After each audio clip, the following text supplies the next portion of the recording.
Alright, and now I'm ready for document grouping. Given what I've summarized from the documents above, I can establish two pretty broad categories of documents here. I have one that's going to fall under documents 1, 4, 5, and 7, and another that is going to fall under the remaining documents. That is documents 2, 3, and 6. For the first group of documents, I am going to try and part together my civil rights documents or civil protections documents. Civil rights are any rights guaranteed to you that are protected from being abused by the federal government.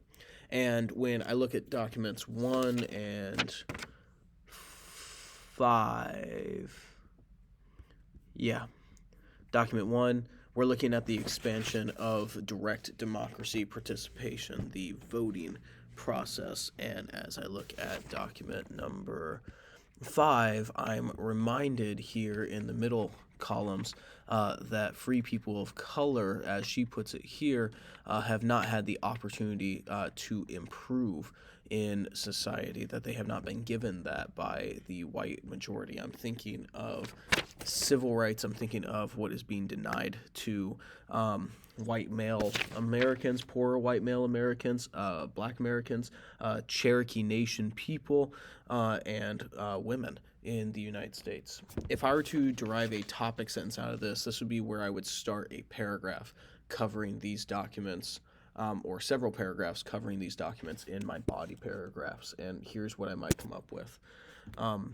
Remember, we are attempting to, with our documents, to evaluate the extent to which the United States developed a national identity between 1800 and 1855. Keeping that focus, then, I would try and evaluate these documents on how important they are to developing that identity.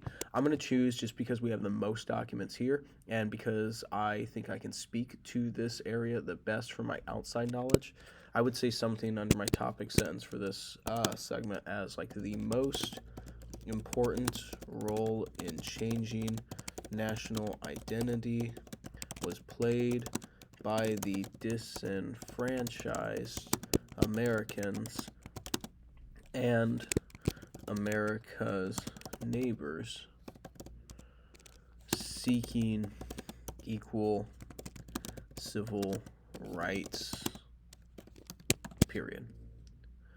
The second group then is going to fulfill my secondary role or secondary cause in the development of American national identity. I look at 2 and I look at 3 and I look at 6, and apart from Emerson, who sort of provides this universal philosophy that could apply to any American at an individual level, it does note that there are international relations issues at hand here. The reference to Europe, in that Europe's cultural influence, according to Emerson, has become somewhat stronger than a unique American spirit, as he calls it. And then document 3 and document 2 come straight from our national leaders, justifying the spending of money, taxpayer dollars, on here war and here internal improvements. So how would I group these all together? I might call them, and this is a pretty broad category here, protection of U.S. cultural influence. A little bit big there. Let's see if I can't make that a little bit smaller for you. Okay. And a topic sentence that would start this segment of my body paragraphs might read something like this. A secondary role was played by the legislature of the United States in the fierce protection of American cultural influence, both within the country, that's speaking to the internal improvements that Madison was indicating, and internationally. speaking to the development of a unique American cultural identity, transcendentalism, individualism, Emerson, and to Congress's desire for war. Folks, I hope this helps. Both the document grouping and document analysis is due Monday, and we will start our studying for Unit 4 final in earnest on Monday as well. Thank you.